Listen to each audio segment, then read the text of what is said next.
Thanksgiving is here, the ultimate food holiday, filled with creamy mashed potatoes, casseroles, and all those irresistible desserts. It's no wonder that we struggle sticking to our health and fitness goals during this time of the year. But what if I told you you can enjoy everything that you eat while also not derailing your progress? With a little bit of planning, the right mindset, you can savor all of your favorite dishes while simultaneously waking up the next morning feeling great about the decisions you made. In today's video, we're going to cover 10 tips for navigating Thanksgiving without the weight gain. You clearly care about your health and fitness goals. I mean, you clicked on this video, right? So let me remind you, Rome wasn't built in a day. One good meal and one gym session isn't going to make the dream body or get the results that you want, nor is one, cheat or unhealthy meal going to ruin the progress that you have gotten up until this point. So as we go into these tips, take this all into account and remember, enjoy the holidays. Tip number 1 is to eat a balanced breakfast. Start your day with a protein-rich and fiber-rich breakfast. This also goes for lunch if you're going to eat lunch as well. Eating a balanced breakfast and lunch makes it so that you're not going into that Thanksgiving dinner absolutely starving. Not being ravenously hungry going into Thanksgiving, you can then mindfully eat and avoid overeating during that period of time. Tip number 2 is to stay hydrated. Make sure that you're drinking enough water throughout the day. Because thirst and hunger are very similar, we might think that we are hungry when we're actually thirsty, and we go ahead and eat more than we actually need to eat because we mixed up those two. So by staying hydrated, we can avoid overeating some calories. This can help us also control some of our hunger when we're going into that Thanksgiving dinner. Tip number 3 is to actually survey the spread. Take a look at what the offerings are. Look at all the different dishes and look for your favorite ones. Prioritize those. Make sure that you get a serving of those. But also use this opportunity to make sure, hey, am I making healthy food choices? Am I getting my lean proteins? Am I limiting my sodium, my saturated fat, limiting that butter that I'm putting on the bread because I'm already getting a ton of the gravy or things like that? Am I making healthy food choices? In addition to making sure you're getting all the nutrients that you need, right? Maybe prioritizing things like protein and fiber. We'll get into a little bit more detail as we go down this list a little bit further. But, surveying the spread could be a great opportunity for you to identify the foods that you really want to have, also to identify some healthy eating options. Tip number 3 is to control portion sizes. Now, I'm not going to ask you to take measuring cups or a food scale to your Thanksgiving dinner, but we can still use other tools and tactics for this event. The one that I'm going to recommend here is the hand model. I'm sure you guys are familiar with it, right? A piece of protein is about the size of your palm. So if you're doing a piece of turkey breast, we can do about the size of your palm is about 20 to 24 grams of protein. Maybe you're trying to highlight or maximize for protein because you know it's a little bit more filling. You can maybe do 2 portions of that. And knowing it's the size of your palm, holy smokes, I'm really full from this. So this satisfied me. I'm happy and I didn't overeat. Okay, awesome. So then we can move on to a cup. About a cup is about the size of your fist. So seeing that, we need about a cup of vegetables. This could be perfect for that category. Getting a fistful of vegetables is kind of a weird way to say it, but then we have the kind of cupped palm of your hand. That is the serving size of your, we'll call them starchy carbohydrates, maybe your rices or your potatoes. That would be a good category. You could put those in. And then finally, the end of your thumb is about the size of your dietary fats and oils. So if you're doing dressings or might be gravies in this instance, you might want to have them around the serving size of your thumb and maybe 2 thumbs put together, but that's about the serving size that you would want for those. Remember, by doing this and controlling for portion size, you're controlling the overall calories. You're giving your body time to digest, absorb, and realize, holy smokes, I just got this huge dose of protein. I got all my carbohydrates and fats that I need. I feel good, The Homer Simpson where he's just zoned out. But that's the feeling that you should get, not feeling overstuffed or bloated. So using this tool can really help with that. Tip number 5 is to make good food choices. Now, when we are referring to good food choices, that really means that you are eating an array of foods from each of the food groups to make sure that you're getting all of the fiber, all of the calories, all of the protein, fats, and carbs, vitamins, minerals, all the nutrition that you need, right? That's making good food choices.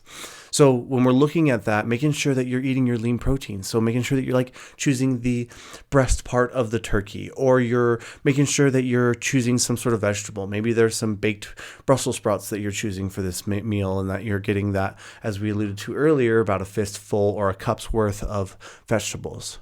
Also, making sure that you're seeking out some whole grains. This one might be a little bit harder. I can't imagine there's going to be a ton of whole grains offered at Thanksgiving dinner. At least mine aren't.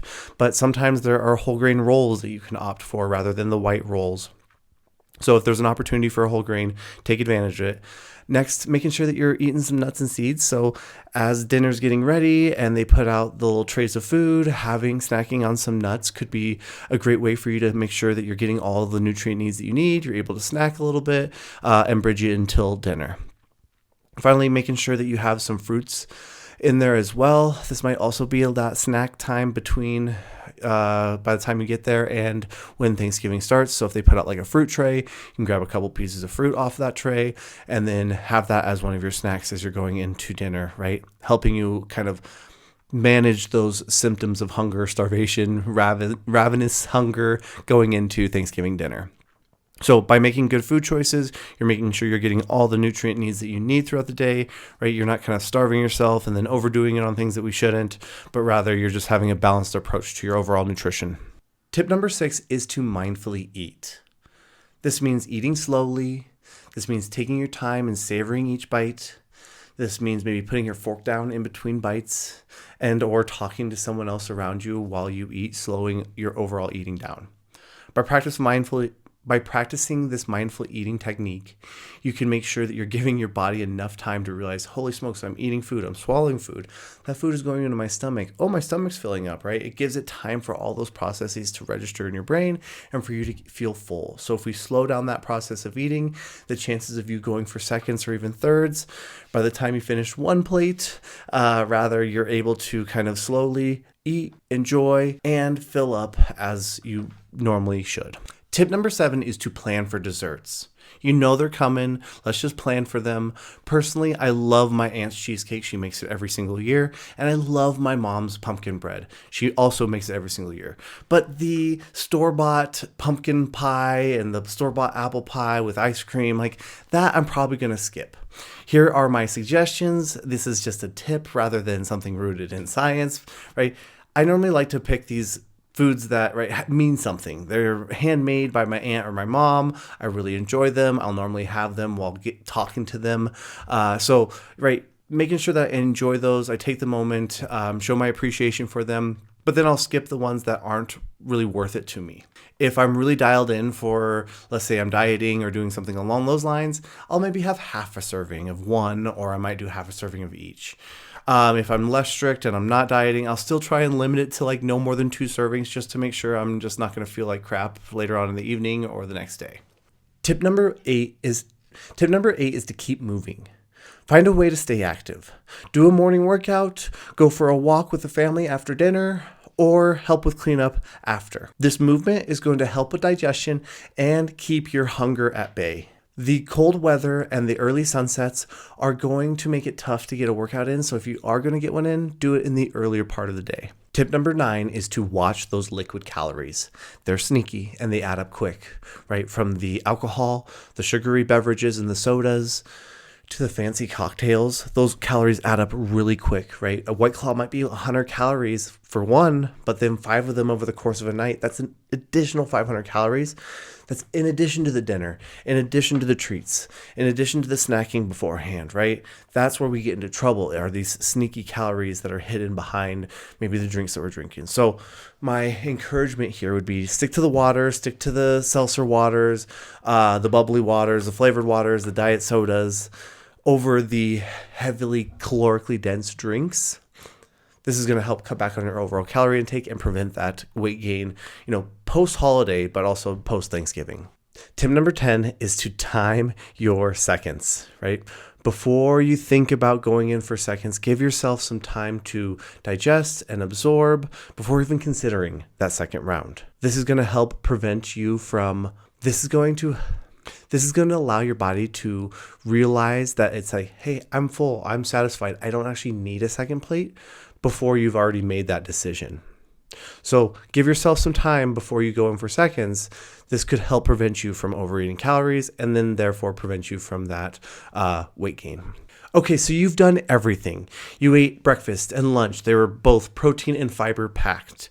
You stayed hydrated and you worked out. This is where it counts most. By doing all of these things, in theory, you should not be starving going into Thanksgiving dinner. And right, the chances of you going in for seconds or over-consuming calories is so much lower. Therefore, right, we're not slingshotting ourselves, right, over-consuming calories, and therefore preventing all of the potential weight gain that might be caused because we overconsume so much food during this period of time.